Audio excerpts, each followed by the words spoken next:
ప్రదర్శనకి 1,00,000కు పైగా అవుతుంది. కానీ మనకి వారం రోజుల పాటు విశాఖ వాసులకి కనువిందు చేయబోతున్నారు ఉచితంగా. అంచేత ఇటువంటి మహత్తరమైన కార్యక్రమాన్ని విశాఖపట్నం నడిబొడ్డున కళాభారతిలో మనందరం జరుపుకుంటున్నామంటే ప్రేక్షకుల యొక్క సంఖ్య చాలా తక్కువ ఉండడం విచారం. అయితే ప్రచారం బాగా జరిగింది. అంచేత ఇందాక సాయి గారు మీ అందరికీ విజ్ఞప్తి చేసినట్లుగా ఇవాళ అందరూ కూడా మీ కెమెరాల్లో ఫోటోలు తీసి మీరు అనేక మంది వాట్సాప్ గ్రూపుల్లో ఉంటారు, మీ సహాధ్యాయుల గ్రూపులు, వాటిల్లో ఆ గ్రూపుల్లో పెట్టండి. విశాఖపట్నంలో ఇలా జరుగుతున్నాయి, అందరూ వచ్చి. ఎందుకంటే రేపు ఆదివారం కనుక ఈ హాల్ పూర్తిగా మీదని కూడా నిండాలి. రేపు మాత్రమే కాదు, 7వ తారీఖు వరకు ఇదే పద్ధతిలో ఈ సురభి నాటకాన్ని మనం ప్రోత్సహించాలి.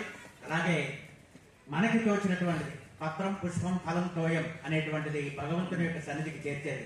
నాటక రంగం కూడా భగవంతునితో సమానమైనది కనుక మనం కూడా ఇతోధికంగా మనకు తోచింది మనం సహాయం చేద్దాం. ఇందులో ఎవరిని కూడా డిమాండ్ చేసేది ఏం లేదు, మనకి తోచింది. ఎందుకంటే అనేక బిందువులు కలిసి ఒక మహాసముద్రం అయినట్టుగా మనం కూడా ఇతోధికంగా ఈ సేవ చేయాలి.